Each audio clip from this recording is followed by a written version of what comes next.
এখন মনে করো যে বাবাকে কথাত কথাত কারেন্ট কি জন্য নাই, এটা তো আর কেউ চিন্তাধারা করে না। এখন আমি কই, এখন ঘটনা হলো যে কারেন্টের জেলা লোক কাজ করে, তাকে কিছু মনের দুঃখ আর কষ্টের কথা আমি তোমাকে কই, তোমরা ফুল ভিডিওটা দেখবেন, ভালো লাগবে আশা করি।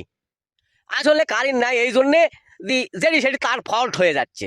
17 বছর সৈরা তার আসলো, মনে করো যে এখন তার নর্মাল হয়ে গেছে, বুঝছেন না? এলা মাথার ভিতর তো তোমাকে সেই মগজ নাই। আসলে সে মগজ থাকলে তো তোমার এত কথা কইলিন নাহিনি। এখন সব দোষ নন্দ ঘোষ, সব সরকারেরই দোষ। তো যাই হোক, দোষ হয় হোক, কিন্তু ঘটনা হলো আমি তোমাকে খুলে করছি কি ব্যাপারে কারেন্ট না যায়। এখন এই যে কারেন্ট আলা লোকেরা কত ব্যস্ত তোমাকে জন্য, কত জীবন দিয়ে পরিশ্রম করিচ্ছে। এই পরিশ্রম এখন কিভাবে করিচ্ছে সেটাই তো জানিন না। এখন এটা আমাকে জানে দেওয়া লাগছে, লাইন ফলস হয়েছে। এই এখন এই ফলস বের করবা গেছে, বুঝলি? ফলস তো বের করিচ্ছে, খুঁদিচ্ছে ফলস আর পাচ্ছে না।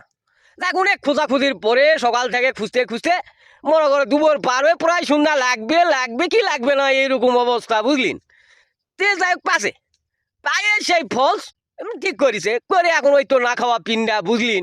এই এখন এই পিন্ডা নিয়ে কি করবে না করবে এই নিয়ে খুব মানে বাইক গেল। তো ধীরে ধীরে মোটর সাইকেল একটা ভাঙ্গা চূড়া বিদ্যুৎ থেকে পাশে, সে মোটর সাইকেল নিয়ে বাইক গেছে। আর বাইরের যায় দরজাত না ঢুকতে এখন করছে, ওই আর মাও তাড়াতাড়ি আমাকে ভাত দিয়ে খিদা লাগছে। এদিকে কান তো ঠিক করে দিছে, কান বউকে ব্যাগের ঘর ফ্যান ঘুরুছে, সবাই আলহামদুলিল্লাহ আলহামদুলিল্লাহ করছে। ওইও চিন্তা করছে